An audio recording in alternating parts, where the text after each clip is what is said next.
This episode of Unqualified is brought to you by State Farm, who has surprisingly great rates for your auto insurance. In 1999, my mom recorded me in our family room, delivering the lines for what I thought was a horror movie.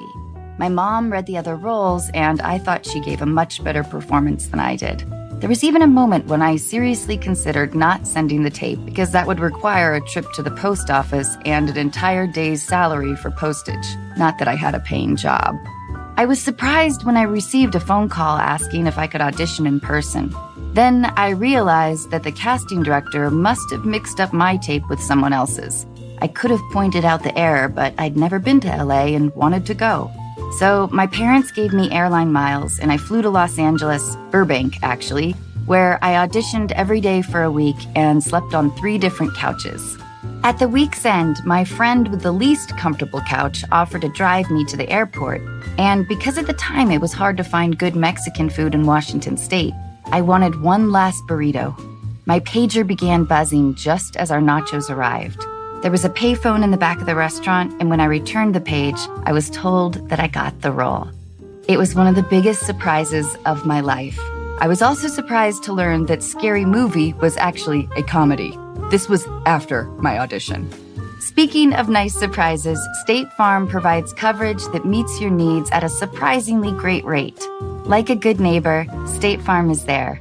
Call or go to statefarm.com for a quote today. Hey, dear listeners, today's guest is Seth Green, who you know from Robot Chicken, Family Guy, Austin Powers. It would take an entire episode to list everything. As you'll soon hear, Seth and I have met each other over the years, but we've never really gotten a chance to talk. I was already impressed by his accomplishments, but after talking with him, I was even more impressed by who he is as a person. Later in the episode, I'm joined again by dating expert, coach, matchmaker, and one of my favorite people, April Beyer. April is the founder of Level Connections and has over 20 years of experience helping people navigate relationships and find love. Once again, I want to tell you how grateful I am for your kind reviews and sharing our show with your friends. Please keep sending us your questions and telling us your stories. Just go to unqualified.com and look for the link. And now here he is, Seth Green.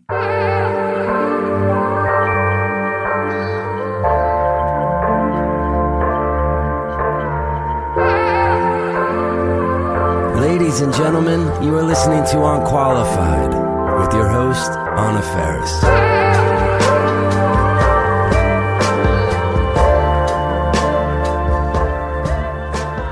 I had this realization that you and I have sort of known each other tangentially for over 20 years, but this will probably be the longest conversation that we've ever had. No, I was thinking about that. I feel like we would have bumped into each other at like those Nintendo release parties. Yeah. Back in like 2003. I've known about you for so long and been like attentive to your choices and your work for so long that it feels like forever. How would you assess my choices? You've been awesome. Because it's different. It's not only your material choices, it's your performance choices. And everything I've seen you in, you make such distinct performance choices that you're irreplaceable. And that's always the thing that I've known about you. Seth! So I think we've got so many people in common, and we've known of each other and like bumped into each other enough times that I know we've met in person a handful of times. But I realized like we've never hung out. We've never had this long a conversation. So I was excited as well. Oh, Seth. Thank you so much for doing this. Yeah. I am so glad to be talking with you. It's mutual. But it is interesting to embark on like an intimate conversation, especially how we know each other, which is through like how you summed it up, 20 years of knowing and like mutual admiration. And now here we are. Yeah, podcasting though, don't you? It's like, I don't know. I think as an actor, I've always been comfortable with oversharing because I've done a lot of interviews. I've walked a line between what is my real life and what I'll share publicly or what I'll reserve for myself or for friends. But just that habit consistently over the entire time I've been working has gotten me very comfortable with candid conversations with strangers. I agree. In fact, so much so that I don't even know if I have much ability to not have more intimate conversations. I know. Well, this is an interesting thing. Do you find that that helps you or hurts you? Because I find that my accessibility tends to create an implied intimacy with a stranger that I may not be sharing.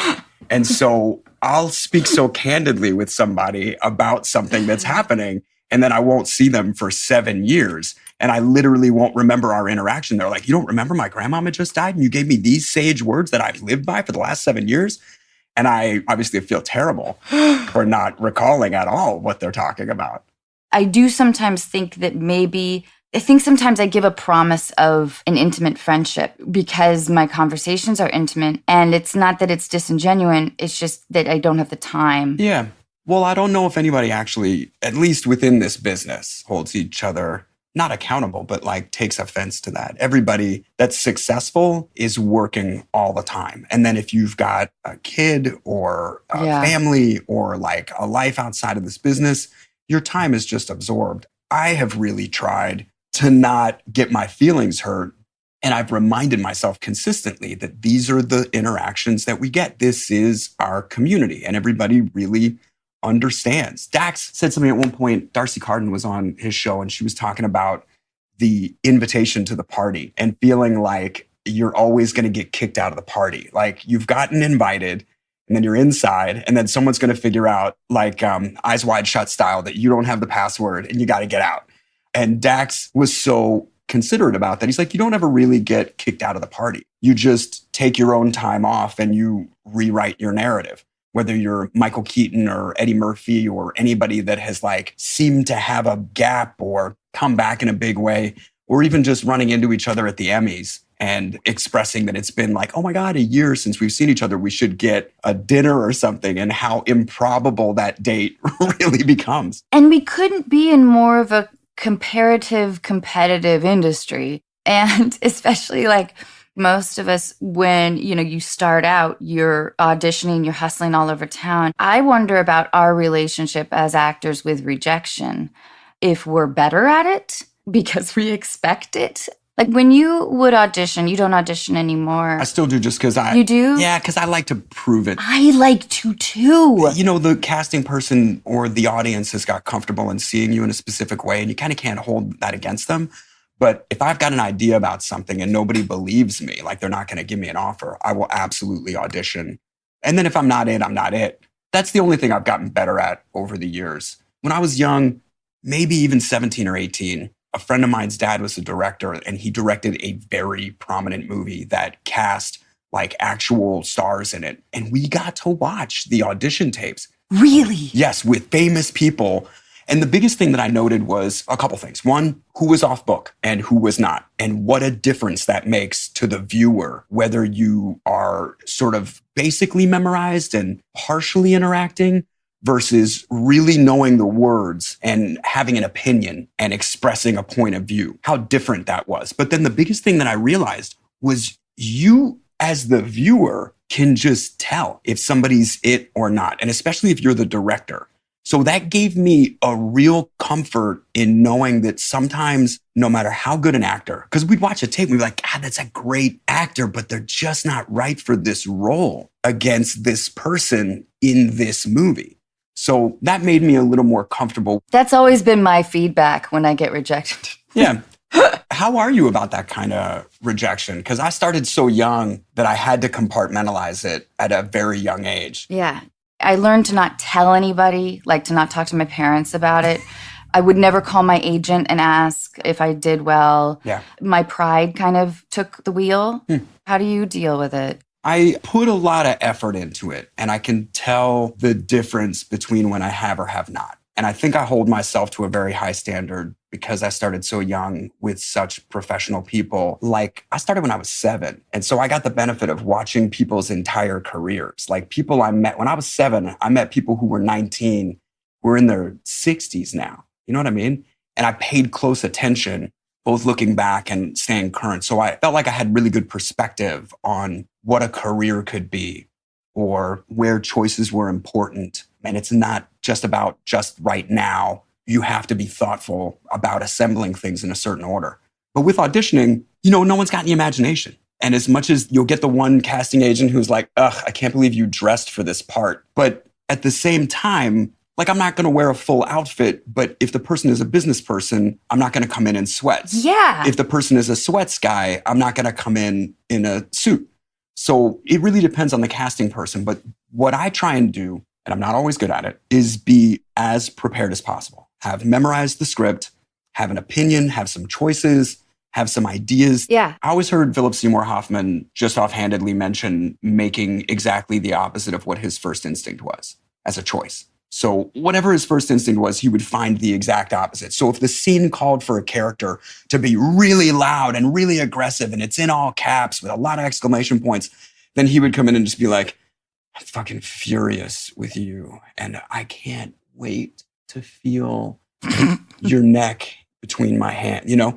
And if the character was supposed to be really quiet, he'd come in like furious with all this anger. So I always thought about that. What's going to get me noticed? What is anybody paying attention to? It gets a little harder the more known you become, especially if you get known for any personality stuff. And social media's made that even harder, I think, for actors to just be actors, because there's such an emphasis on sharing this personal side of you, which then creates a dynamic between you and the audience. Completely. You know, I used to joke Dennis Miller would do movies, and it was never like watching Robert De Niro do movies. It was like, oh, Dennis Miller's a cop in this movie. You know what I'm saying? Yep. So the more I become known as a personality, the harder I have to work to be seen as a versatile actor. What's your relationship now with social media?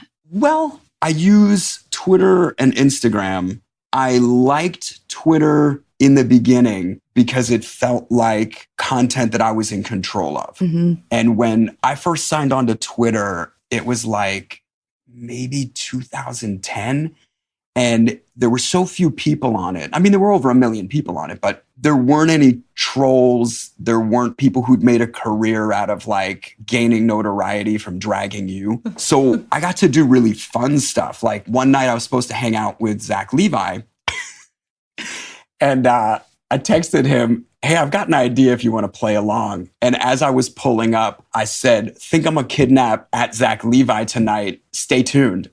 And then he tweeted like 5 minutes later, just heard scratches on my window. Weird noises in the neighborhood. Anyone seen coyotes? Gonna go check it out. And then I tweeted like 5 minutes later with the image of a trunk of a car. I said, all caps, got him, exclamation point. And then he tweeted like 5 minutes later, and my mouth was covered with an ether-soaked rag. And now I'm in the trunk of a car and all I hear is Chris Griffin's voice from Family Guy. And we carried this on for like an hour, 2 hours, just us back and forth. That's amazing. I used to have a more fun relationship with it as well. Yeah. And then it became, I don't know, easily misinterpreted or even just like reading comments. I'm not crazy about it. Yeah. Twitter's become less fun now. There's absolutely no regulation. And I think what's interesting is that these private companies like Facebook or Twitter imagine themselves to be the arbiter of free speech as if this was some public space where everyone has a right to speak. And it's not, it's a private company. It's just like a restaurant that reserves the right to refuse service to anybody that comes in and shits on the floor. Like you're not gonna let that person stay in their own shit while other people are eating just because it's like it's a private space. You have to conduct yourself in a way. So I think if there's some more restrictive regulation and like greater accountability on the side of the platforms, then we'll be in a far better space to make it fun again. Seth, I feel like you should testify before Congress. So I moved here in 1999 to Los Angeles. You must have been very, very busy. Yeah, that's probably the busiest. How would you describe that time? There was a new rise in Teen movies, right? teen media in general. We made Can't Hardly Wait in 98, I guess. And that was the first teen-based studio movie in some time. And everybody had been talking about harkening back to the John Hughes era of these very emotionally relatable movies that played for over 35, but especially under 21. And the screenwriters, the directors, wanted that to be an R-rated movie. And we had R-rated gags all the way through it. And there was a point where everybody got nervous. Like, I don't even know if you remember, around the same year, Miramax made Studio 54. And that was supposed to be a hard R movie. And instead, they tried to make it a PG-13 movie because they thought if they had Neve Campbell in it, who had done so well in Scream, that they would get the Scream teen audience. Instead, they just like softened everything that made Studio 54 a thing. So same with Can't Hardly Wait. The studio was hesitant to make an R-rated movie. They completely cut every R-rated gag out of it, which makes it a little choppy, but nobody can notice, honestly, if you point it out. And then the very next year, American Pie got made. And that movie exploded gangbusters, hard R, teen comedy. Everybody was like, all right, this is the path.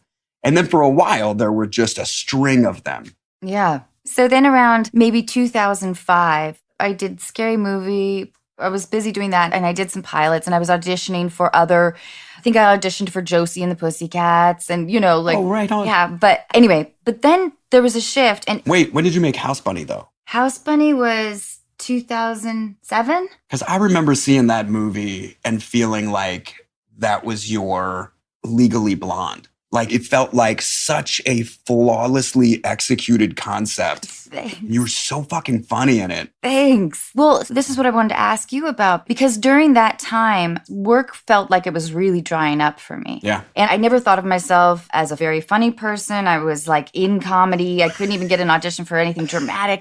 What? Yeah. Anyway, but so then it felt like if I wanted to continue to, pay rent, I had to be proactive.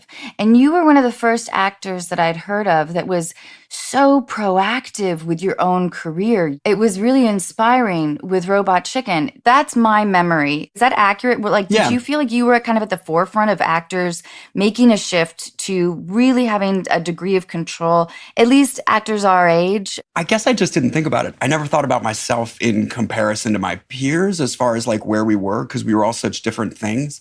But for my entire career, I had seen actors, whether it's Ron Howard or Michael Douglas, go from being just actors to taking a greater control over the kinds of projects that they were in. Especially Michael Douglas. He produced One Flew Over the Cuckoo's Nest and got both Danny DeVito and Jack Nicholson to be in it.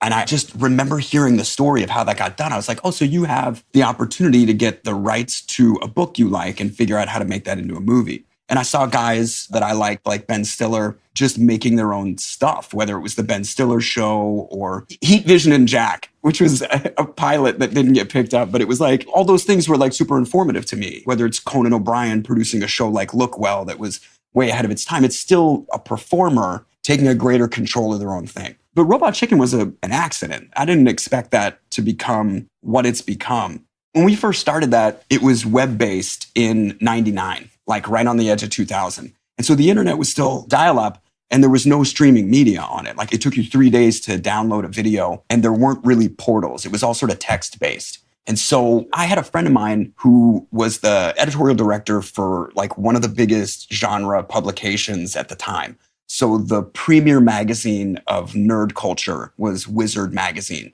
The entertainment weekly of toys was called Toy Fair magazine. And so I liked all that shit. I was just into it. And so I became buddies with the editorial director of the thing, visited him in New York, or we went to Comic-Con together in like 94. So we were just like in it at the ground level because we were interested in that stuff.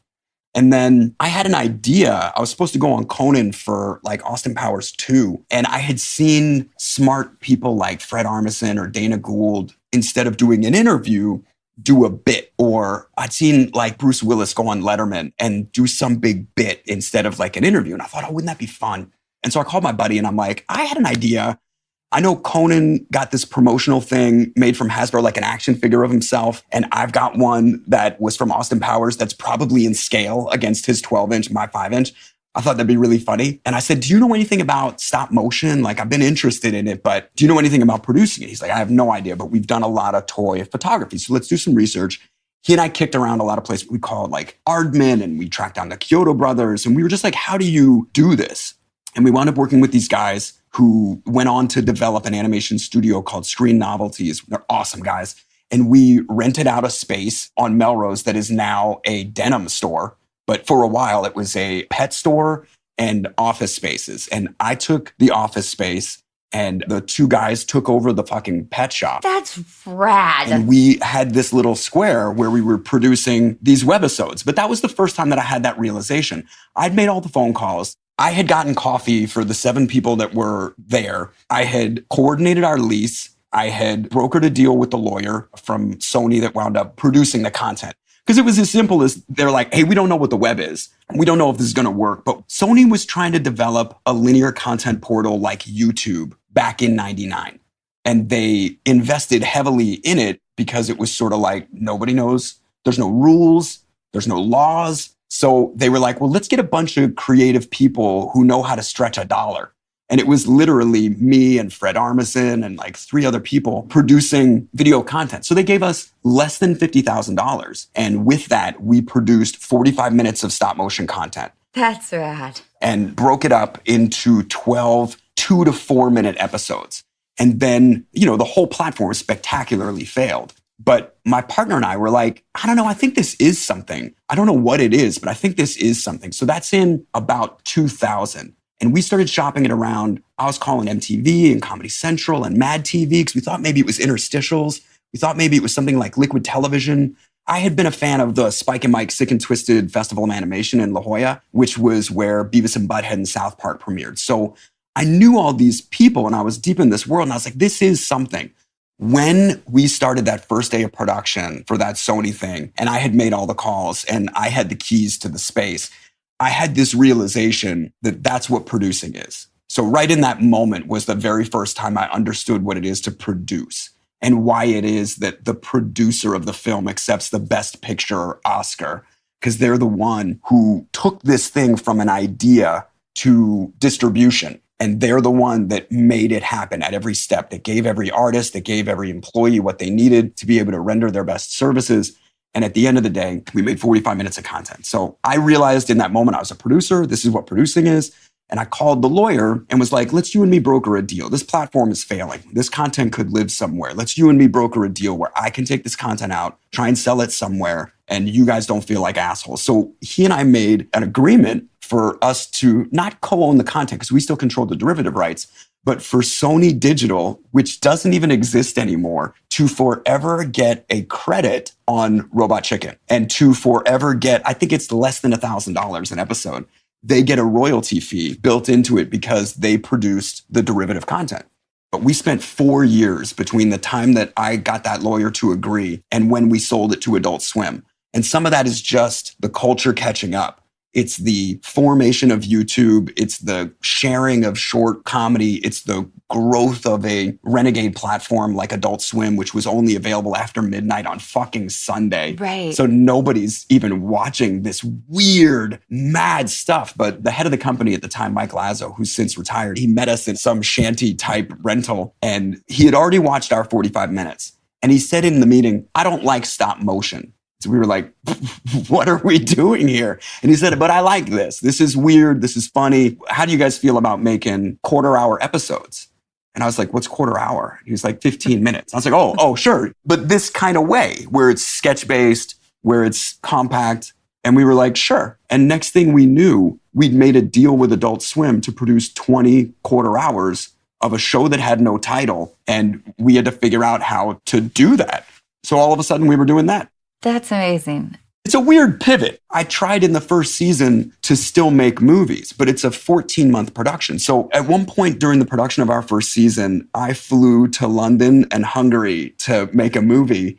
And first of all, the time change between those two made it very difficult for me to not work 24-hour days. But that's pretty much what I was doing. Oh. I would finish a day on set where I had performed my hardest, and then I would finish my night up having either teleconferencing with my partners or watching downloaded media to make edits. And it was nuts. When I was in Hungary, the hotel had no Wi-Fi except on the balcony. So it's snowing there. And I'm literally sitting bundled up with like an umbrella, trying to have meetings with my partners at the equivalent of 3 a.m. Oh, God. So I came back from making that movie and I was like, I think this is untenable. When I'm making this show, I think I only have to be making this show. There's no way for me to do both. Yeah. And for the first 3 seasons, the studio that we were working with compressed the time between seasons to only a month or 2. So you have to imagine you work for 12 to 14 months and then take a month off and immediately start that same marathon.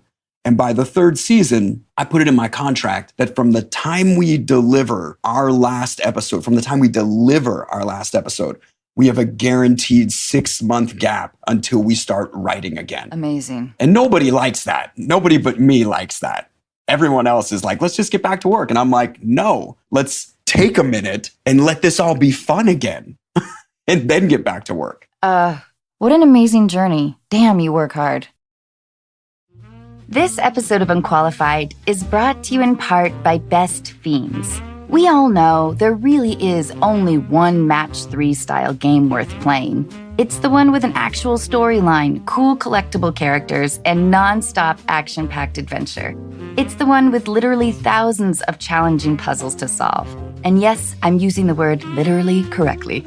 Of course, I'm talking about Best Fiends. You meet your best fiends early in their careers. They don't have much experience, but they have heart. I recognized a little piece of myself in each of them. And so I began to assemble the perfect team. I watched them grow as we solved puzzle after puzzle, working hard and playing hard. Today, my best fiends are ready to go anytime and anywhere. I'm really proud of what they have become. With new challenges and levels added all the time, there's never a boring moment. So download Best Fiends free today on the App Store or Google Play. That's friends without the R, Best Fiends. Okay, I have some questions for you. If you could live anywhere in the world for a year, where would it be? That's tough. I mean, there's a lot of places that I love, but there's also plenty of places I haven't explored. So my favorite city in the world has always been New York, and one of my favorite places in the world has always been Central Park. But New York has changed so much, and I haven't lived there in the last many years to know if it feels the same to live there. So I'll probably say something like Paris, which would force me to learn French. Oh, I thought you were going to tell me that you were going to set up a tent in Central Park and get to know the city with me. Yes, I've taken over the castle like Nick from Family Ties in My Demon Lover. Is that too deep a cut? No. How far over your head was that? That's such a deep cut. It was over my head. I admit it. That's okay. But did you ever watch the TV show Family Ties? Yeah. At one point, Justine Bateman started dating a guy who was like arguably the dumbest person on the planet. And then he went on to make movies. And one of the movies was called My Demon Lover, which was just broken down on how did this get made as one of the most insanely ridiculous movies of all time. I won't even get into the premise. There's just a fact. There's a castle in Central Park. And in this movie, they posited that this demon had been squatting in that castle, which was madness. So that was where that cut came from. Okay. But truthfully, I think I'd live in like Paris. A friend of mine spent a year in Paris, really had an incredible experience just having a simple routine. This is where I get my coffee. This is where I get my croissant. This is where I get my lunch. This is where I get my dinner. This is the park I walk around if I want to feel inspired. This is the room I sit in or the balcony I sit on when I don't want to do anything. Like it felt very meditative and, it's so ancient and full of awesome stuff. It does feel like it's a city that needs knowing. I don't know what city actually doesn't. Do you have a favorite city that you'd live in for a year or a place that you would want to live? When I was a kid, I wanted to buy a log cabin, and I was obsessed with the Yukon Territory in Canada. I loved being alone, and I liked reveling in my own loneliness. Yeah, I feel you. Yeah. Did you ever get to visit or did you ever spend time in a log cabin or? No, not really. I shot a movie in Regina, the capital of Saskatchewan. Have you been there? Have you ever shot there before? I have not. No, but I've shot in Calgary and Toronto and Vancouver and did the drive. You did? I stopped in Whistler on the way to Squamish. Oh, God, what is that place called? Banff? Banff. Thank you so much. I didn't go all the way out to Banff. I went about midway. It's beautiful. Okay, so you're going to go with Paris. All right. Yeah. What is your favorite rainy day movie? That's hard. I love a lot of movies for a lot of different reasons, and it's been a while since I've really spent time with anything. Yeah. My wife rewatches stuff over and over again, and I have not, since I was in my 20s, done that, heavy rewatching of something, and I kind of miss that meditation on a particular piece of content. One of my favorite movies of all time is Defending Your Life, which is Albert Brooks' movie. I saw that movie 4 times in the theaters, and I've recommended it to everybody. And then Raising Arizona, which I didn't discover until it was on video, but I've seen that movie so many times. And then I went back and started studying the Coen brothers, back to Blood Simple. What's interesting about those 2 movies that you picked, Defending Your Life and Raising Arizona, they finesse tricky tones. They are both tonally blurry a little bit. Yeah. And they finesse them so well. Which is, I think, one of the trickiest things about making a movie, if you're going to blur tones, is how to keep your audience emotionally invested with the story. Don't you think? I do. And it speaks to the genius of Albert Brooks and his performance in that movie while directing and having written the movie. I've been envious of that accomplishment because it resonated so well with me, and it's flawless at every turn. You know, it obviously comes with experience. It wasn't the first film he wrote or directed, but it really spoke to me at the time because I was a teenager, and it was about not living your life afraid. Like, the moral of that story is don't be afraid in your life. Take chances, take risks. It's worth it. Fight for it. Be embarrassed. It's such a great movie. And I was thinking also about Raising Arizona and the level of charm and performance. Holly Hunter is so fucking charming and delicious. Everybody's arguably broad in that movie. Yes, yeah. But believable because of the performer's level of commitment. And sincerity. That's what the Coen brothers do so well, is balance that tone. They get actors that are real actors with gravitas, and then they encourage them to do slightly madcap performances that are still rooted in believability. I think a lot about sincerity of character. And I was thinking too about like when I play, because I mostly play characters, not always, but in my 20s, that were so illogical that it was very difficult to play. Yeah. But I always attempt to be sincere, even if I can't be flashy or splashy, I guess. Yeah. And I think that you do the same thing with your performances. I try. Which is a rare ability, I think. Well, it goes back to that thing I learned from watching those tapes. What gets you noticed? How do you stand out so that somebody's not just fast forwarding through the tapes? And also, what do I bring to it? Like, stepping outside of it, I always appreciate, like, writing anything or just observing things as a whole. You're like, oh, this part needs to play this role. Like, Defending Your Life is a great example. The waitress at the restaurant where he orders the pancakes, she just says things like, what do you need? And he's like, wow, that was fast. And she's like, fast and delicious. Right. You know what I mean? So it's just a couple lines, but that moment is gold. And so I've always thought of myself as a character actor. I've always thought of myself as a supporting actor. I didn't come to this wanting to be famous. I didn't come to this wanting my name on the marquee. I just love performing. I really love getting in the head of a character and making them real and then playing my role in the thing. I love getting a bunch of people together and putting on a show. That's what I'm in it for. That's my beating artist heart that will never disappear. Yeah. So I focus on two things. What does this story need from me?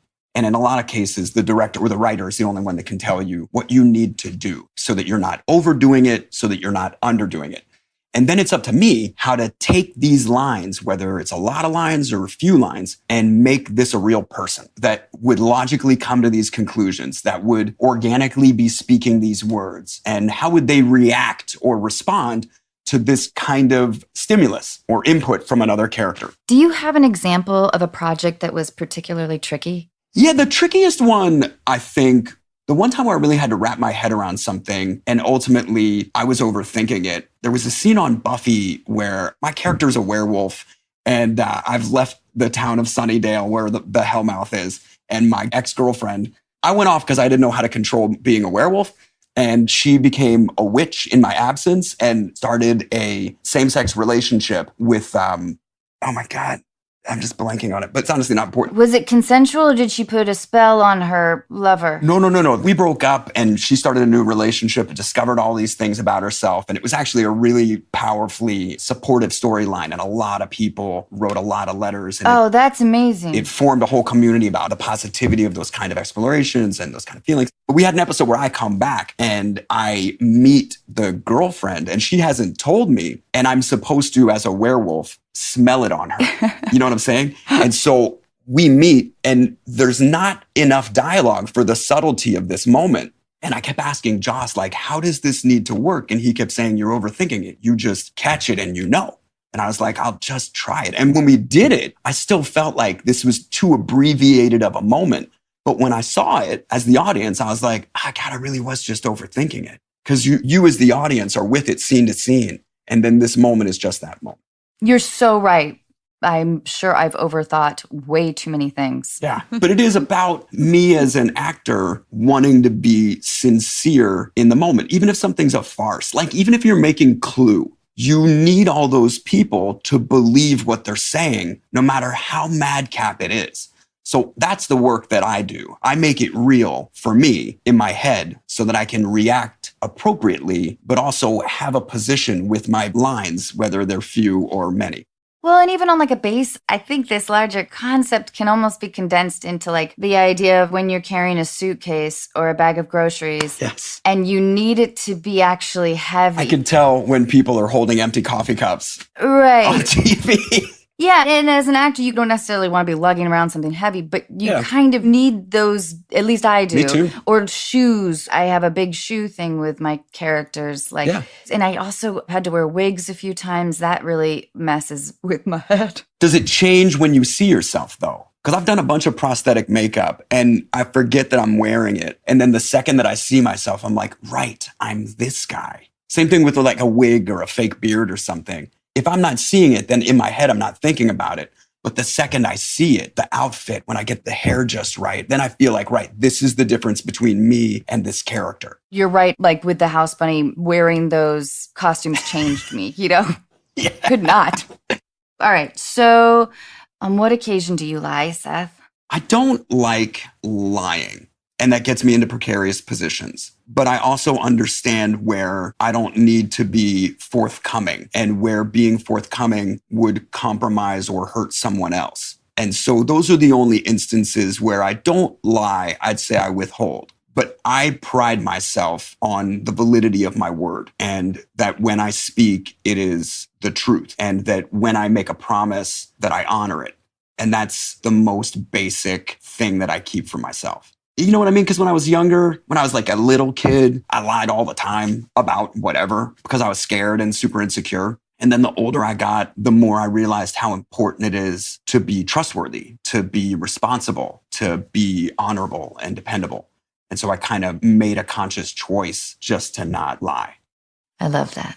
All right. What was your first love like? My first love, look, I got to warn you, I was romantic from a very young age. And I think I scared a lot of girls with my overtures because I went for it in an embarrassing way. I want to hear about this. I did all of it. I mean, I walked a mile in the snow to bring my first grade girlfriend a box of chocolates on Valentine's Day. Oh. You know what I'm saying? I've made books. I've hand sewed stuffed animals for people. I've made very romantic gestures. Does that mean your heart's been broken a lot or? Oh, yeah.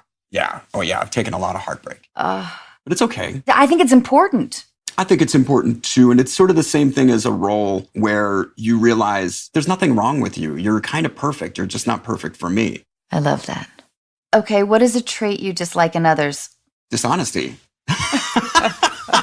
What's a trait you dislike in yourself? Impatience. Okay. What was your first job? So the very first, is that true?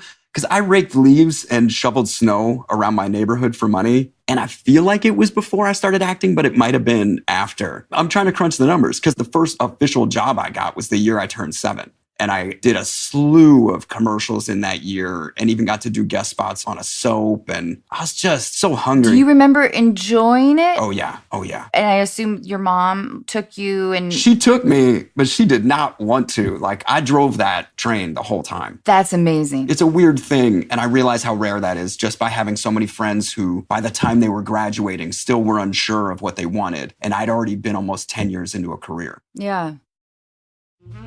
This episode of Unqualified is brought to you in part by The Pill Club. Do you need to renew your birth control prescription? Want to switch your birth control? Maybe try it for the first time. Whether you know the brand you want or you're looking for help finding the best option, The Pill Club medical team has your back. With The Pill Club, you'll never have to make a trip to the doctor or wait in line at the pharmacy. The Pill Club is a birth control subscription prescribed by a medical professional and delivered straight to your door for free in discreet packaging. The Pill Club carries over 120 FDA-approved brands. Most brands of birth control are free with insurance or Medicaid. Otherwise, prices start as low as $7 per month without insurance. Right now, when you go to thepillclub.com/unqualified, The Pill Club is offering a $10 donation to bedsider.org for every unqualified listener who becomes a patient. Your donation will help low-income individuals get access to birth control through bedsider.org. That's thepillclub.com/unqualified to get your first birth control care package. That's thepillclub.com/unqualified to get your first birth control care package and donate to help more women in need of affordable birth control. Remember, thepillclub.com/unqualified. You must use the link to make a donation. She was so cute. Okay, what qualities do you look for in a friend? Honesty, integrity, a casual ability to converse, the ability to both have a conversation and also comfortably sit in silence. Yeah. Okay, what talent or ability would you most like to have? Oh man, I would love to be able to slam dunk a basketball, but that falls into several other categories. There was a point in time where I really was very serious about learning to fly planes. Oh. I got to make a movie and I had to get 12 hours of tarmac training just to be able to use the pedals and understand the mechanics of it. And then we flew this fucking plane into the air and shot scenes of me in the pilot's seat because the yoke is switchable. Uh-huh. And the guy who'd been teaching me operated the yoke with the throttle and everything for the takeoff. But I had to operate the pedals for the takeoff because the pedals aren't on either side. And as I'm operating the pedals for our takeoff, which is essentially just keeping everything straight as you get the throttle going enough to turn your propellers and hit your flaps to get off the ground, I had this realization as we're leaving the ground that I was going to have to operate those pedals on landing, which I'd just never done. It is literally terrifying. And I'll make the long story as short as it can be. I did it. And in that moment, realized that it really was just that. It's as simple as driving a car and learning to drive a vehicle. You just have to understand all of the instruments. You have to understand what everything means. You have to know how to handle an emergency, and you have to be able to keep your wits about you should one arise. I did see you kind of wipe your brow as you started to tell this story. Yeah. It's one of the scariest things I've ever done. Truly one of the scariest things I've ever done. Just because we're like coming in for a landing. Fuck. And I don't have the yoke, but I'm on the pedals. So this guy and I have to coordinate flawlessly. Also, the cameraman was squeezed into the cargo of the thing. Oh my gosh. And when we both realized at the same time that I was going to be operating these pedals on takeoff and landing, that I'd never done this before, we both locked eyes like, oh my God, I'll do my best not to kill us all. The last thing I want to do is break this plane. Okay, what qualities do you look for in a romantic partner? Well, I've been married a little over 10 years now, and my wife and I were friends for a year. I was going to ask you how you met. Okay, yeah. Yeah, we met at Golden Apple Comics for their grand reopening because we were both friends with the family that ran the place. So we're both such nerds. We had moved to California and, independent of knowing one another, sought out a home-based comic shop and found the same one and had a similar experience of becoming friends with the family that owned it and frequenting the place even though we never met. So we met at the grand reopening. She had been asked to take pictures. Photography is a hobby of hers. And I was there signing a comic that I'd created with a buddy of mine. And so we met very briefly in that moment just to say, hi, I'm Claire. I'm the one who's going to be taking your picture. I'm not weird. And I was like, don't even worry about it. And we were both at the time in other relationships, so we weren't even considering something romantic. And then months later, we ran into each other through a mutual friend at a hotel. It was like 2007, the year that Comic-Con had a Hollywood invasion. So we met in a buddy's hotel room. He was having like a hotel room party. And she was like, oh, you remember me? I was the one at Golden Apple taking the pictures. I was like, oh, I totally remember you. We wound up smoking a joint together. And then everywhere that weekend that I was, she was. We knew all the same people. We were at all the same parties. We had a lot of friends in common. Were you always really happy when you saw her? Yeah. Were you like, oh yeah, there's Claire. Yeah. Oh, that's cool. She's here again. Yeah. That's amazing. And so randomly, I was like, we had both gone through breakups. I didn't really want to date anybody. I kind of just wanted to hang out with somebody. I really didn't want to like get into it. I felt like I had rushed so many things or held on to my last relationship for longer. And I was like sort of kicking myself for being in that position. I really didn't want to lead somebody on. So when we hung out, it was not a romantic thing. And all of our conversations were honest and without any attempt to obfuscate. Like we weren't trying to deceive each other at all. We were just like, hey, are you my friend? And that first day, we like smoked a joint and drove to In-N-Out. And then I was like, you want to watch some TV or something? And I looked at my TiVo queue and she said, we have almost an identical TiVo queue. Except at the time, I was watching American Idol. I think it was the second season ever. And I found the whole thing fascinating. And I was watching Gossip Girl because my friend Michelle was on it. And to support her. And Claire was like, I don't know, this guy's watching Gossip Girl. I don't even know. Yeah. But again, we weren't trying to be romantic.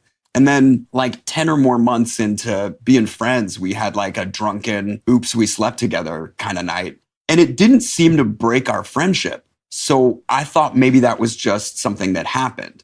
And, you know, I've had friends that I'm friends with where you sleep with each other and it's just like a thing that happens where it's not like we're going to date now. Right. And I think I was super conflicted about that in the early part of it. And then it sort of came down to she's just not the type of person that's going to do that, and was starting to develop a different kind of feeling for me. And I knew that I had a kind of feeling for her, but I was also really, you know, once bitten, twice shy kind of thing. And like, frankly, scared to take that kind of leap because I really felt like if we date, we're going to get married. Like we're just that kind of connection. So it was like I had to be sure and I had to make sure that she was sure. I just didn't see us breaking up. I wonder if you had been used to being a pursuer, because I felt the same way, like growing up. I would never really like hit on anybody or anything, but I always felt in most of my relationships that I probably liked the guy more than he liked me. And, you know, I think things shift as you get older or whatever. But so when a guy liked me, it made me feel insecure. Like, why does this guy like you? Yeah, and I also liked being in control. So I wonder if Claire wanting to develop a relationship with you, I wonder if that gave you pause in that way. I don't even think that was what she wanted. Like, she was not trying to have a boyfriend. Like, it snuck up on both of us, just the fact that we were such good friends and then had a romantic connection as well. Like, that was surprising for us both. Everyone around me who I introduced her to as like my new best buddy, they were like, yeah, okay, we'll see you at the altar, guys. I think I was determined to stay single. I think I was determined to not get into a relationship that would get broken up. Like, I just didn't want to make the wrong choice. I was really frightened of getting into something. And especially because I had developed feelings for her and really cared for her as a friend, I especially didn't want to hurt her either by trying to continue down that path or by not continuing down that path. So it just kind of became obvious at some point. Because we were like, all right, well, let's not sleep together. Let's see if we can just stay friends. Because I was like, I'm honestly not in a position where I want to be in a relationship. Let's see if we can just be friends.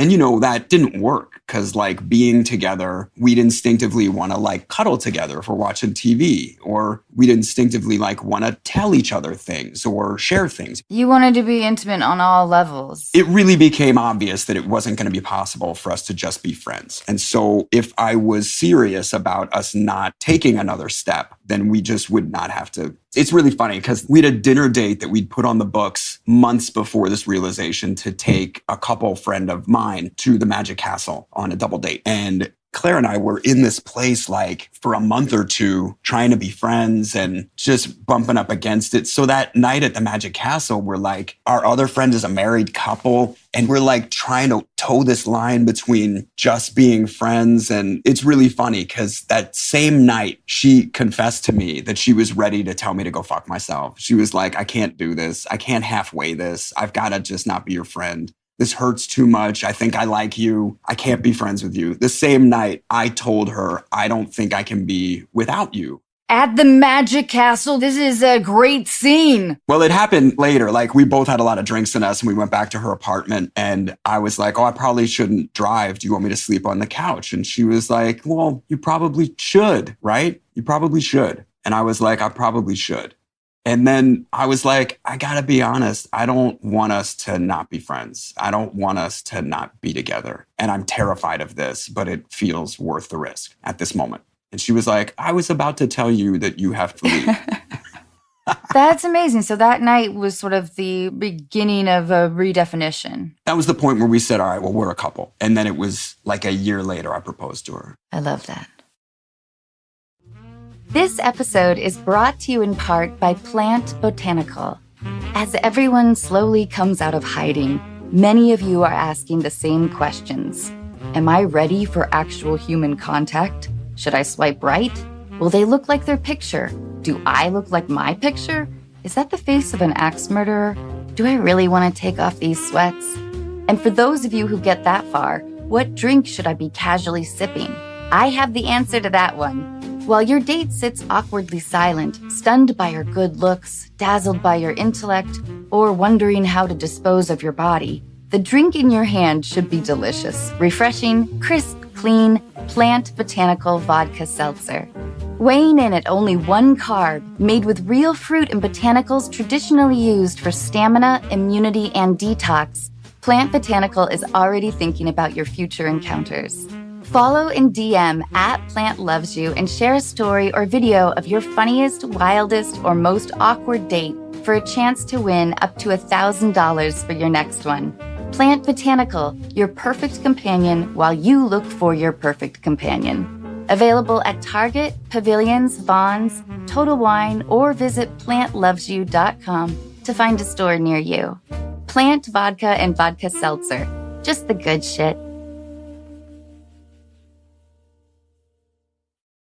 Okay, so I hear you're a big Star Wars fan. How would you rank them? So if you consider all Star Wars canon viable in this list, yes, that includes like the Clone Wars cartoon or Rebels or The Mandalorian. Oh, shit. Then I made a list. Who did I even do this for? I can't even remember now. It was another podcast and they were like, we want you to do this. So I started doing it. Well, my favorite is still Empire. The Empire Strikes Back. The original sequel. It's chapter 5, technically, but it's the second movie that ever came out. Okay, so it opens with after they've been given their medals in the first one. Yes. Okay. The Empire Strikes Back is all about them getting tricked. They go to Cloud City. Boba Fett takes Han Solo back to Jabba the Hutt. Darth Vader reveals to Luke Skywalker that he's his father, which is the secret that Ben Kenobi has kept from him. Which one has the sand pit? That's the next one, the Sand Creatures in Jedi. It's pretty tough. I will say this, my list goes all over the place, but my number 3 after Jedi is the Clone Wars series. The animated series is one of the best, most viable pieces of Star Wars content ever produced, and it's like 6 seasons long. Okay. Some of the episodes are a little iffy, but especially as it gets into the last 4 seasons of it, it is all so good. And it's all the canon that they're exploring in the new show, The Mandalorian. Okay, what's your least favorite? Which one, disappointed you? Right, so it looks like the last one, number 14, is Attack of the Clones, which is the second of the prequel movies. I can't remember who's in that. That's Natalie Portman. That's Hayden Christensen. Oh, yeah. Yep. All right. I'm down with that. It's not even like it's a bad movie. It's just in this ranking of what is the best versus what is my least favorite. I had to put these in a ranking order. You're shitting all over Natalie Portman. How dare you? I was such a stan for Natalie Portman so early. I saw her in The Professional. And I was like, yo, this kid is going to be enormous. Even her in Garden State, she's the best. What I loved about, I think, the first 3, nostalgia, of course, I can't separate the early viewing, when you see a movie at age 9 or whatever, you love it. They're all great. Sure. But I love the whininess of the characters. I love, Uncle Owen. What is that great quote? He goes, I was going to go to Tashi Station and pick up some power converters.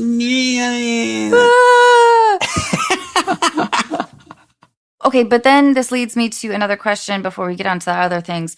Out of the superhero characters that I would know, okay, not too many, who's the most fully fleshed superhero, do you think? That's really hard. It really is, isn't it? It's a question that a naive person would ask. Well, it's also in the comics, when you're talking about mainstay characters like Batman or The Flash that have been around for, 60, 70 years. Yeah. They've been written in so many ways. You could argue that there's a completeness to their characterization. But I think the Marvel movies have done a really great job of staying true to the characters that were in the comics while evolving them in a way that's cinematic. But we also kind of crossed a lot of thresholds just as a culture. Dick Donner, Superman, was the first time where they literally put a superhero into the real world. And it remains one of the best cinematic executions of a character because it's very true to the character. And you really feel like it's happening in the world. You buy that is a superhero, a god in a world that is viably of human beings.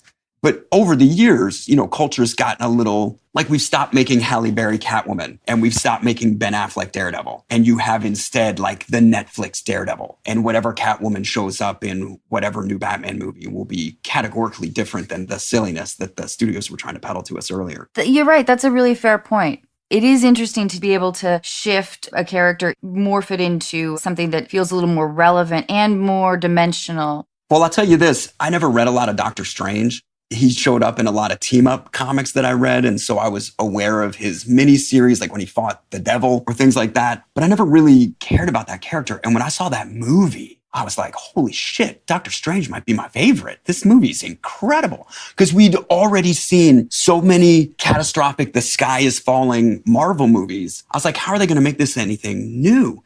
But their final battle, which was a reversing time battle where all of the combatants were using the reversal of time to their advantage or disadvantage. I was like, I've literally never seen anything like this. So cool. I haven't either because I didn't see it. It's worth seeing. Really? That Doctor Strange movie is a really good one, yeah. All right, cool. I will. All right, so what is your greatest extravagance? Now, this is silly. I'm not an extravagant person, so I don't spend a lot of money on clothes. I've never bought like a fancy car. I had a Mercedes for a minute, but just because I really was driving a lot. And I was like, I at least want this drive to be pleasurable. So probably the most extravagant thing I've ever done.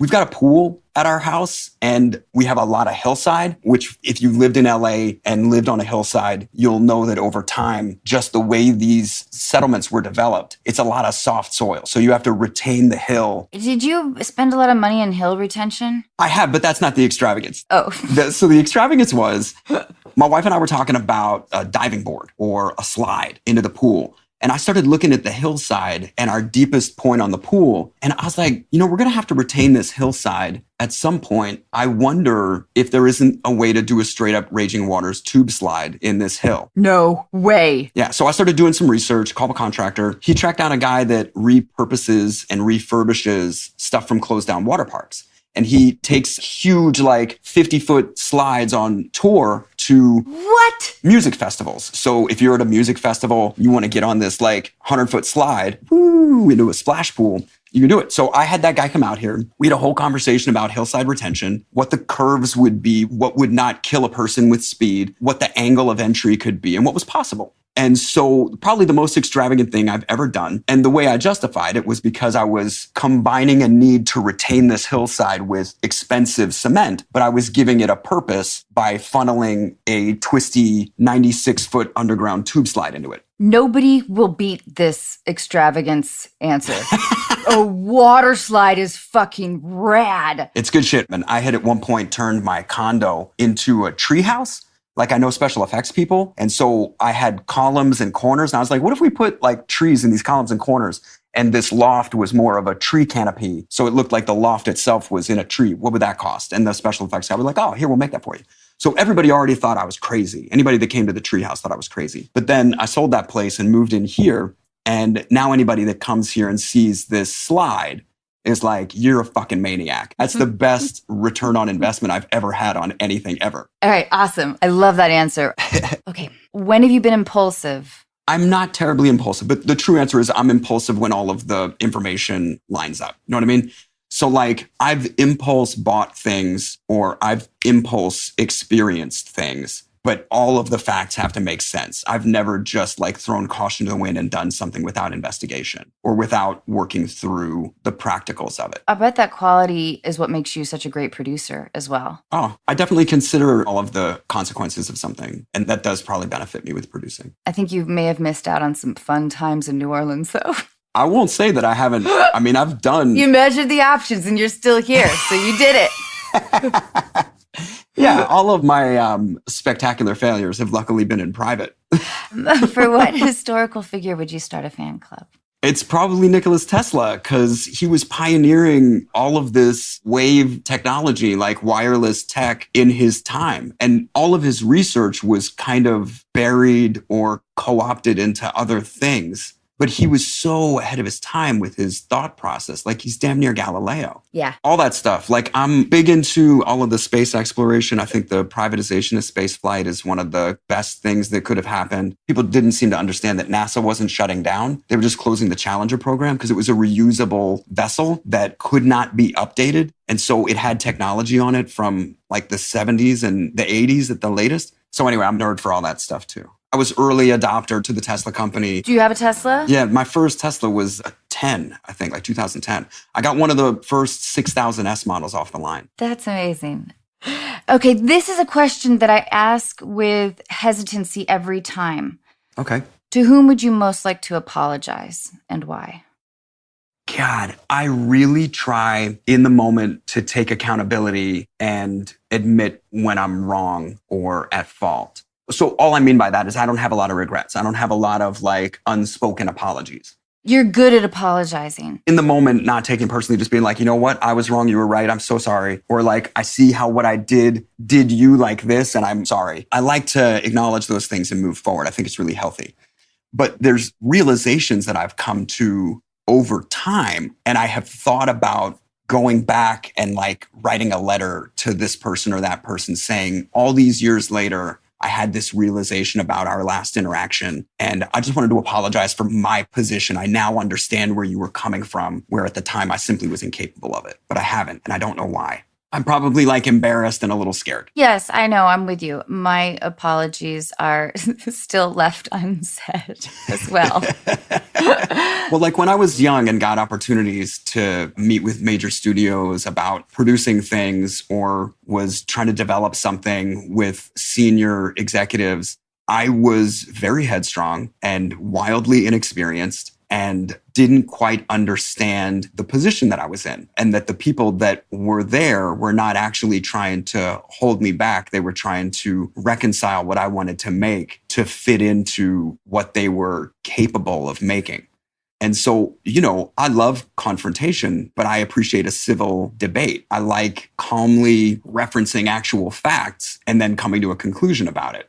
And so I found myself in the position fairly often of getting notes or being told things by executives that I knew to be not true. And I had the facts to back them up. So I got into debates with people who were meant to be my allies, and I alienated them. It's very difficult, though, in this industry to figure out, like, a friend or foe or who is your ally. But I think the realization as I get older is that it's exactly what you said, is that if you're working with people, they want to nurture. You're not often brought into a situation with a combatant. Right. Especially if they're like an executive. But my buddy and I were just talking about this last night, talking about auditioning and how far you go, especially when you're known. Like, how far do you go? Because there's such a fine line between Patricia Arquette and Sean Young, right? Do you know both of those stories? No, Well, there's this famous story that Patricia Arquette, in auditioning for True Romance, peed on the floor when meeting Tony Scott, just like got some bad info. And she's like, this is what Alabama would do, so I'm doing it. That's a legend. But then there's the truth that Sean Young wanted the part of Catwoman in Tim Burton's movie and showed up on the Warner Brothers lot dressed as Catwoman trying to find Tim Burton. And he literally like hid under his desk so that he didn't have to see her. And she got labeled as like a crazy person for being passionately self-promoting.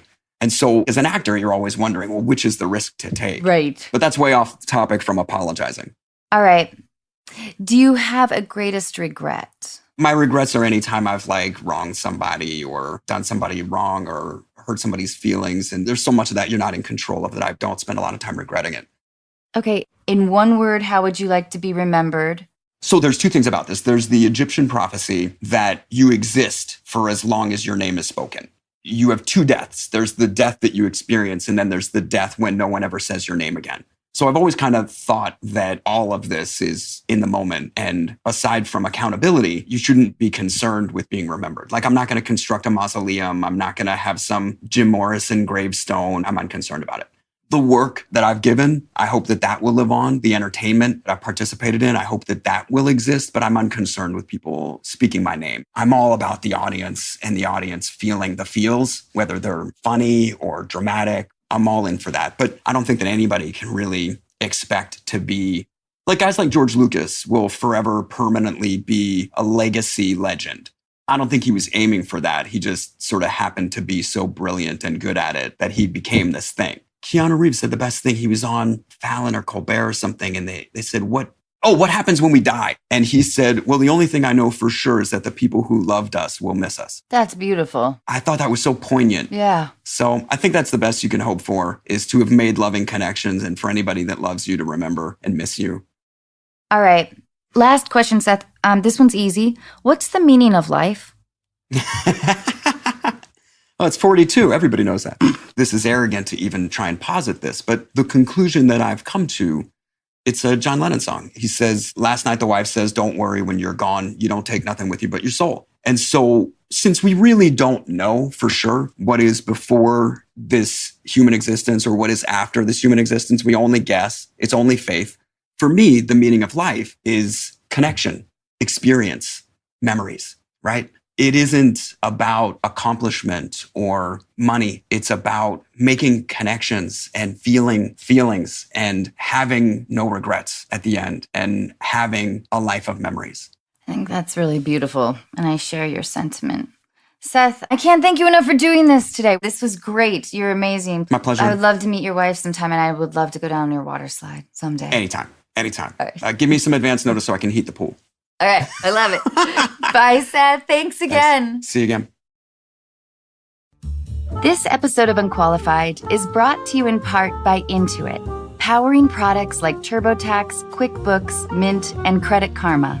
Intuit works for what you work for, and it was only recently that I found out they were working for me. I've been using QuickBooks for years and more recently began using Mint, which is an easy way to create monthly budgets. It was a bit surprising to realize how much I could save by learning how to make coffee. With Intuit, artificial intelligence can predict your future cash flow, recognize a misplaced digit in an account or routing number, and even connect users with live experts who can assist with navigating life changes or help with unique tax situations. Everything is automatically organized as you track your personal or business expenses by scanning receipts, invoices, and other financial documents, while smart budgeting tools let you know before you overspend. Innovative features like these make managing your finances simple, but as you probably already knew, innovation is at the core of everything Intuit does. Discover how Intuit's products can help you see what's possible at Intuit.com. That's INTUIT.com.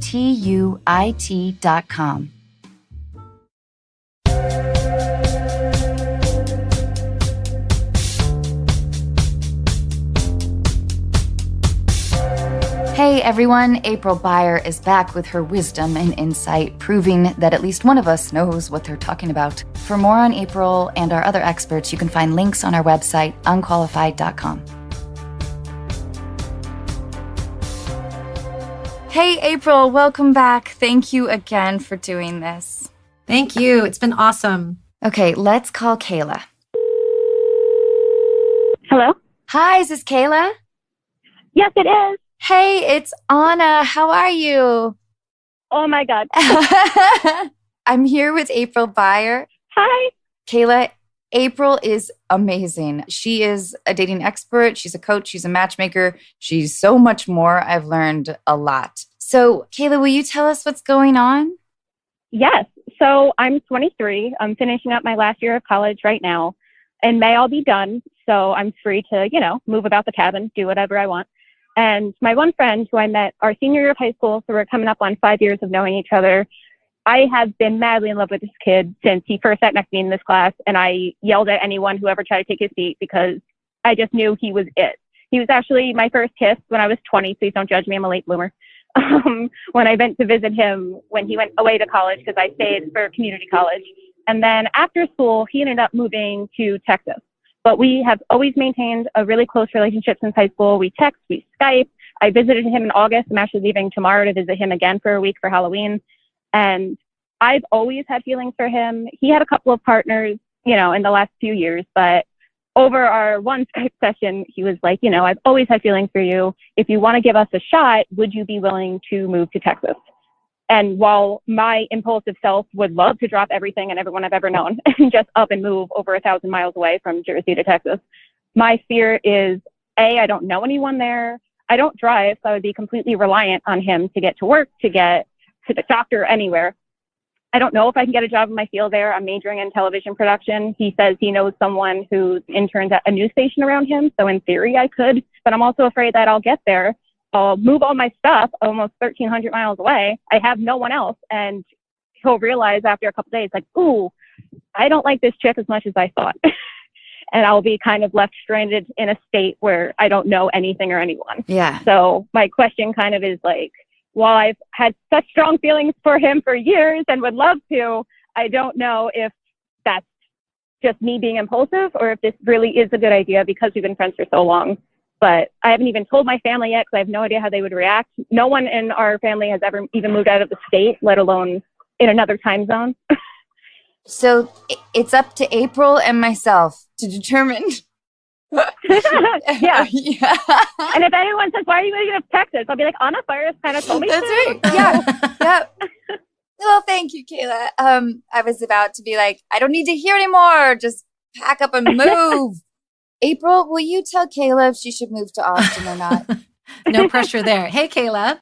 Well, very exciting. First of all, I never want to throw a wet blanket on any kind of feeling that is exhilarating. So nice that you have this connection with him. I think we should just ask some really good questions of you and for you to ask of yourself so that you can make a more informed decision. The good news is you're so young that you cannot make a mistake. I like that. There's nothing that you're going to do, whether you stay or go, that's going to have any kind of impact in a negative way.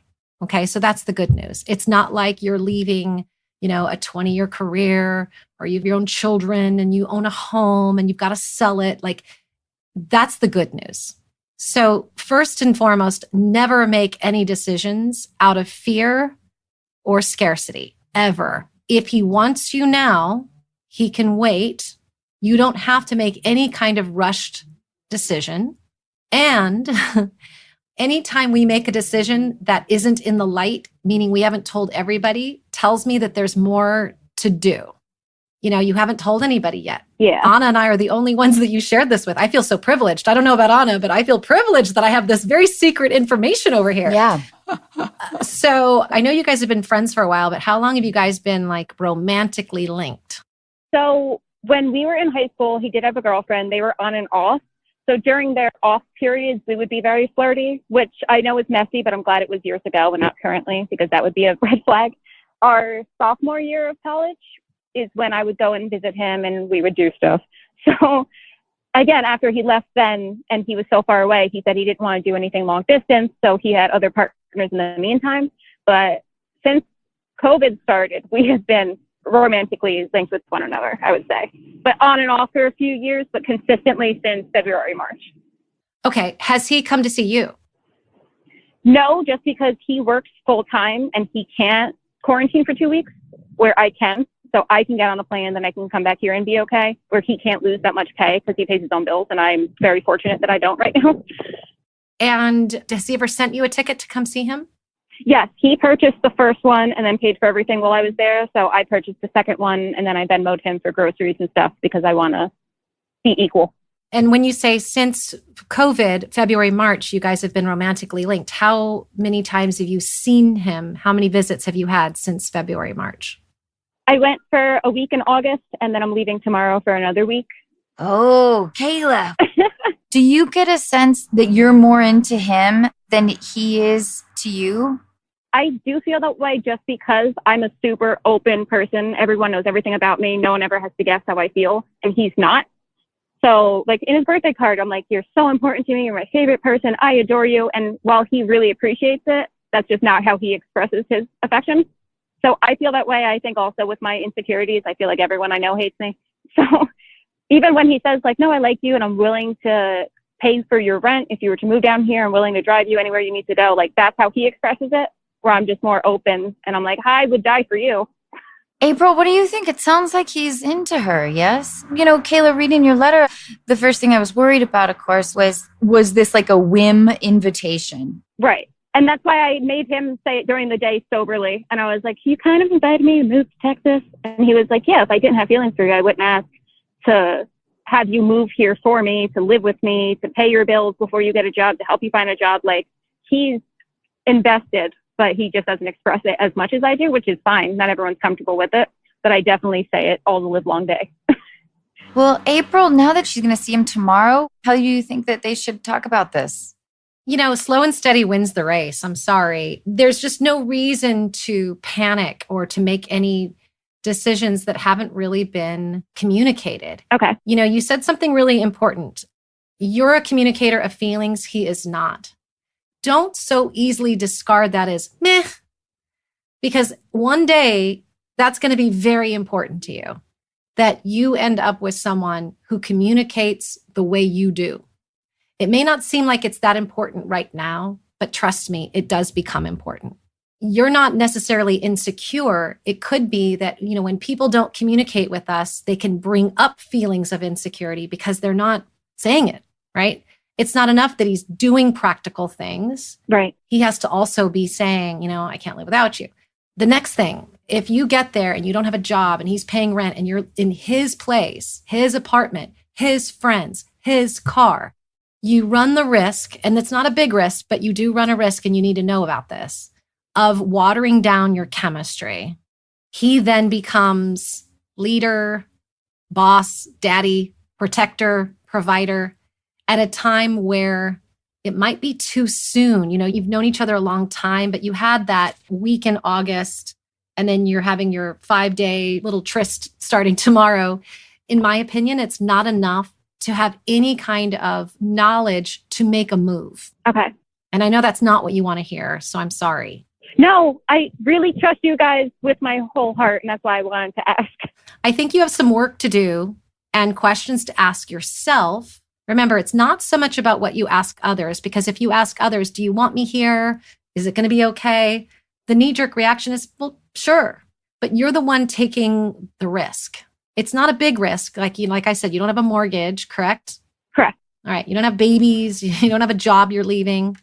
Why can't you guys, especially since there's not any kind of job there, why can't you slowly trickle your move to Austin with trips as you're doing this way? That's what I was thinking. Where you can go and maybe start applying for a job, so that there's something that you have of your own long before you get there, so that if, God forbid, if the relationship falls apart, you're standing on your own 2 feet, because otherwise you're going to blame him and you're going to blame yourself. So can we do that? Yeah. Can we baby step it? You know how I love baby steps, Anna. Absolutely. I agree. My friend is actually getting married in the South in January. So I was thinking of spending 2 weeks there from New Year's to her wedding, because it'll also be cheaper to fly there from Texas. But to see 2 weeks, that's longer. That's kind of see how we do together for this long. Are we compatible? And then while I'm there, be like, okay, I don't want to rely on you. What's in walking distance from your place? What can I do on my own? Or just a cheap Uber ride from your place so that I can save my own money. And if worse comes to worse, if I have to move back or if I have to get my own place, then I'll be okay. Yeah. I mean, I don't see any reason. I think it would be silly to go stay in a hotel. You're already intimate. Right? So I don't think it's any risk to stay with him, but the more independent 2 people are, and I'm not talking about independent of love for each other, but the more you have your own life and make decisions for yourself, the more appealing you're going to be to him. Because right now it's easy for him to say, come on, give it a try. And I've seen a lot of women get lost in the shuffle doing something like this. And it was all on his schedule, going to him, making the plans, paying for their trips, uprooting themselves. And if you put all of your eggs in that basket, you have to prepare for the relationship might not work out. And then you have to love Austin so much. If it doesn't work out, you want to stay because you have friends and you have a life there. And so it's about seeking out friends and finding your own stuff. I just think it makes you safer and it makes you more appealing as a partner. Right. I also want to know why you immediately go to, what if he says, I don't like this girl, off with her head, as opposed to you thinking, what if I get there and I don't like him as much as I thought? I'm just wondering why you run to the idea of him disappointing you rather than you disappointing him. April, can't we blame society for putting this pressure on us to be scared that the guy won't like us? Yeah, or the person 100%. won't like us? Mm-hmm. Women assume more responsibility. I would love to blame society. No, but the thing is, in my experiences, men have an equal responsibility as well to be generous in their love or their affection. And I don't know why we have to capture them. It's that old training, right? It's please your man. Yeah. Women tend to do more self-assessment of how could I have been better? What could I have done more? Women tend to blame themselves first, before they blame their partner. It's normal. It's natural. For me, I'm also just an insecure person. I'm 23. I've never had a relationship. And the last person that I was talking to wasn't the nicest and would tell me whenever I did something wrong, like, this is why no one else wants you. This is why no one has ever wanted you. And it's just like, all I did was wear shorts to the gym. And that kind of also lowered my already low self-esteem of like, oh, it is weird. I'm 23. I have friends that are engaged and I've never had a boyfriend. Like, what's wrong with me? So that I've had this kid on a pedestal for years. My first thought is definitely like, he's going to think I'm weird. He's not going to like me as much if I go there for an extended period of time. It didn't even occur to me that I would go and not like him as much. It's really hard to make a really good choice in a partner if you yourself haven't kind of course corrected your self-esteem, because that's the foundation to make every single decision. And the way people spiral when there's a breakup, they're spiraling not so much they miss that person, is that they're kind of in that torment of, oh my God, who was I that I put myself in this position? And that can be lasting.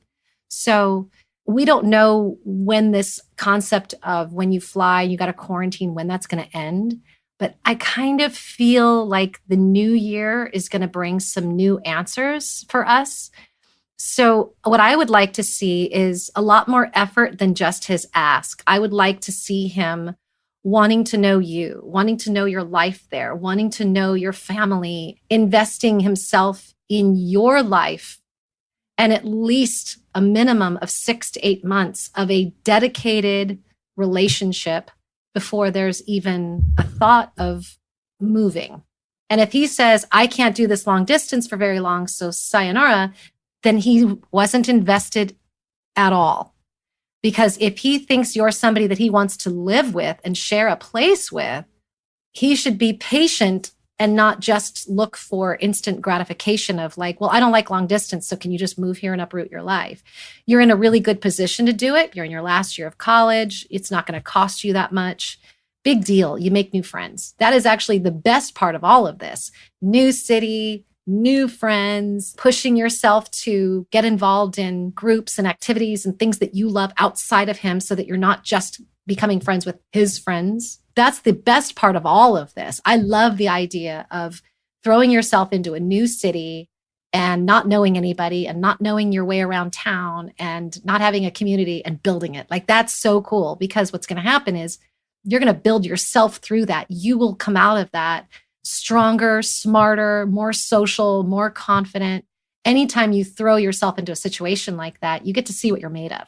So I like that part. I do too. I love the messaging. Austin's a rad town in general, but I think, Kayla, you should be in love with the idea of that experience as a whole, as opposed to moving to, I don't know, the Yukon territory for this guy or whatever. I think looking at the entirety of the picture will be crucial. And just like April said, if it doesn't work out between you and this guy, the idea that maybe you find an awesome life there in Austin if you're ready for that kind of thing. I think taking it in steps is really good advice. Hey, April, do you think that they should really broach the subject too much this weekend? I mean, it feels like it's almost too much pressure to put in over an intense weekend. I love that you said that. You have like a baby relationship right now, and you're making the baby run before it can even crawl. Go this weekend, have a great time.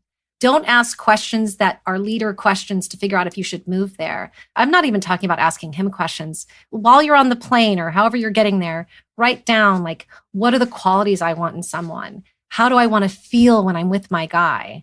What are the things that are most important to me? What are my values? And then as you're sitting there with him over the next 5 days, you're going to make a mental note, like box checked, yes, yes, yes. But that has nothing to do with the move. Taking the move off of the plate, seeing how much he brings it up. Yeah. And just enjoying yourself. I think this is just a little cart before the horse. And financially speaking, I don't want you to be in a position of this guy paying your bills. So unless you have a good 6 months of revenue, right, of savings in your account, I would not move there.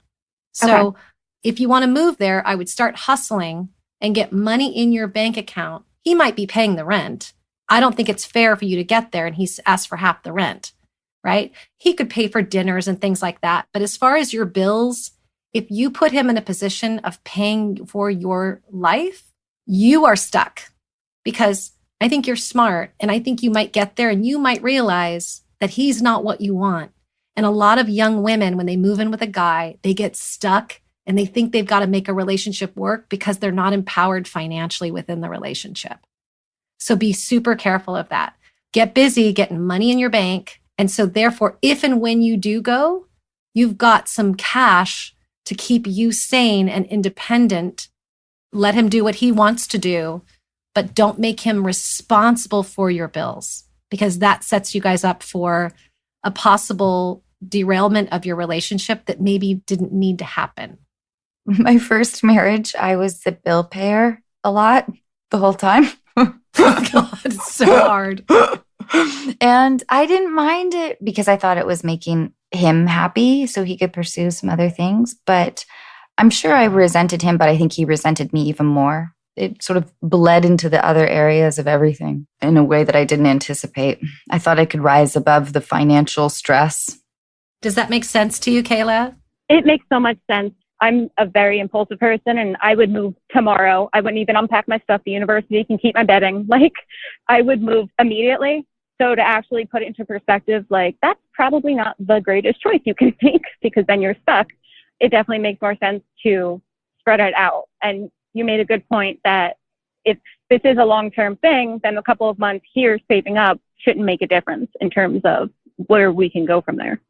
I think your time should be dedicated to each other. I think you guys should have good conversations, a lot of Zoom chats, some weekends away. I think a lot of things that you should be doing in the meantime. But yeah, impulsive actions are usually a cause of not willing to do the deeper dive to get the real answers because they're hard, right? It's not always fun to think through this stuff. It's more fun to just be impulsive, like you said, and just pack up and go. But also it relates back to self-esteem. When you feel really confident about yourself, you know that you've got that center and you can kind of sit back and relax and go, wait a minute, I am worth waiting for. Like, it's okay if I don't move there tomorrow. Kayla, I'm so impressed that you wrote into us and stuff because I would have been in Texas yesterday. And then, high likelihood broke and a little lonely. Anna would already have her chaps on and her cowboy hat and her spurs. Hey, Kayla, thank you for doing this. Have a great time this weekend. Thank you.